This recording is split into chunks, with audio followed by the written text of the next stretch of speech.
Welcome to healthy food kitchen. இன்றைக்கி நம்ம இயற்கை ஷாம்பு செய்ய போகிறோம். கண்டிஷனர் மாதிரி ரொம்ப நல்லாயிருக்கும், அழுக்கும் நல்லா போகும். இப்போ எப்படி செய்யுதுன்னு பார்க்கலாம்.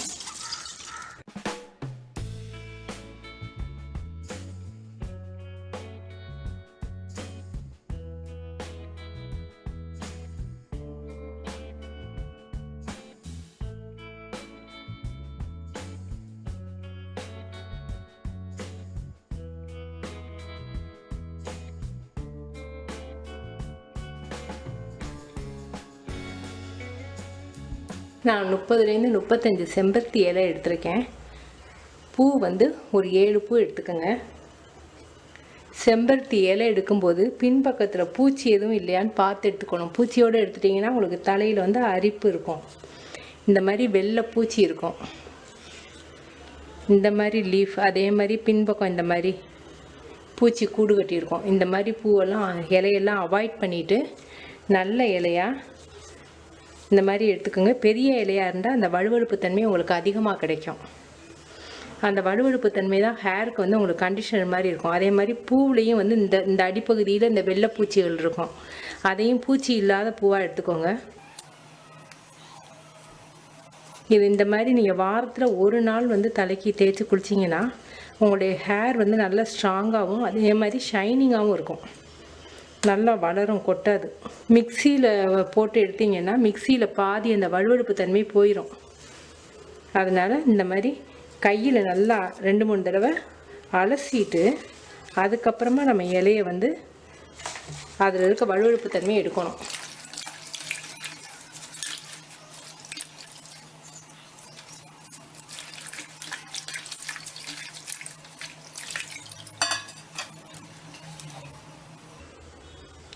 ரெண்டு தடவை நல்லா அலசிட்டோம்.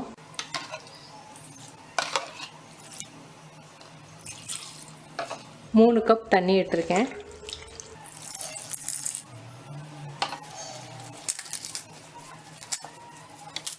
இதை நாங்கள் சின்ன வயசில் என்ன பண்ணுவோம், துவைக்கிறதுக்கு கல் போட்டிருப்பாங்க இல்லையா, இடுப்பு உயரத்துக்கு இருக்கும், துவைக்கிறதுக்கு கல் போட்டிருப்பாங்க. அந்த கல்லை கழுவிவிட்டு அந்த கல்லில் நல்லா கையால் அரைக்கிற மாதிரி உரசி எடுத்து அந்த வழுவழுப்பு தன்மையை தலையில் தடவி குடிக்கிறது.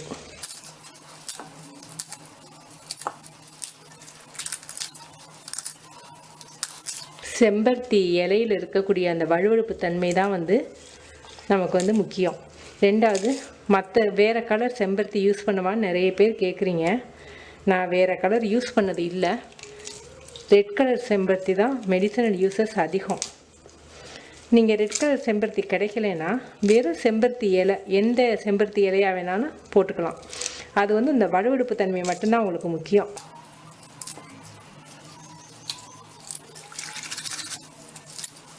ஒரு 10 நிமிஷம் இந்த மாதிரி நல்லா தண்ணியிலையே வந்து இலையை வந்து நல்லா அப்படி கசக்கி எடுத்துக்கோங்க. இதை தண்ணிக்கு பதிலாக சாதம் வடித்த தண்ணி இருக்கு இல்லையா, அதையும் யூஸ் பண்ணுவாங்க. அது இன்னும் நல்லாயிருக்கும். இப்போ எல்லோரும் மோஸ்ட்லி குக்கரில் தான் சாதம் வடிக்கிறாங்க.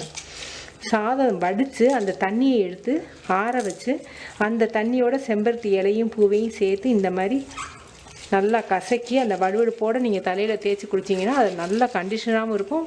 ஹேர் க்ரோத் நல்லாயிருக்கும். வேர் கால்களும் நல்ல ஸ்ட்ராங் ஆகும்.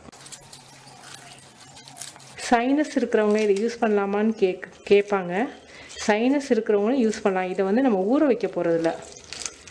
முடியோட வேர்க்கால்களில் நல்லா அழுத்தம் கொடுத்து இந்த தண்ணியை வச்சு தேய்ச்சி மசாஜ் பண்ணி அப்படி நீங்கள் ஹேர் வாஷ் பண்ண வேண்டியதான். ஷாம்பெல்லாம் போடணுங்கிற அவசியமே இல்லை. இதில் இருக்கக்கூடிய இந்த வழுவழுப்பு தன்மையே உங்களுக்கு வந்து கண்டிஷனர் மாதிரியும் இருக்கும், அழுக்கும் போயிடும்.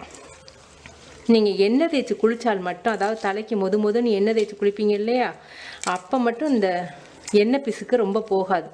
அப்போ நீங்கள் சீயக்காய் தூளோ அரப்பு தூள், அதாவது பாசிப்பயிறு தூளோ நீங்கள் கலந்து குளிக்கலாம். இதோடையே நீங்கள் அந்த தூளை மிக்ஸ் பண்ணி குளிக்கலாம். இது ஸ்டோர் பண்ண முடியாது, அன்னன்னைக்கு யூஸ் பண்ணோம்.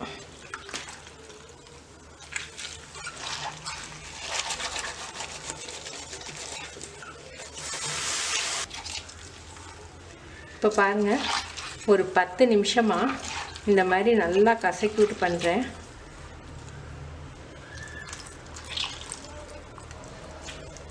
எப்படி வருதுன்னு பாருங்கள்.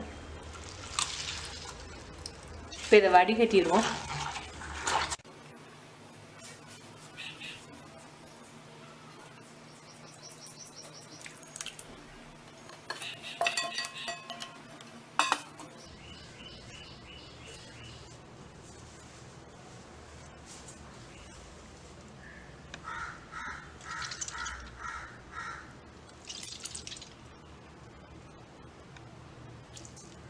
ஆண்கள் பெண்கள் எல்லாருமே இந்த மாதிரி செய்து தடவலாம். குழந்தைங்களுக்கும் தடவலாம்.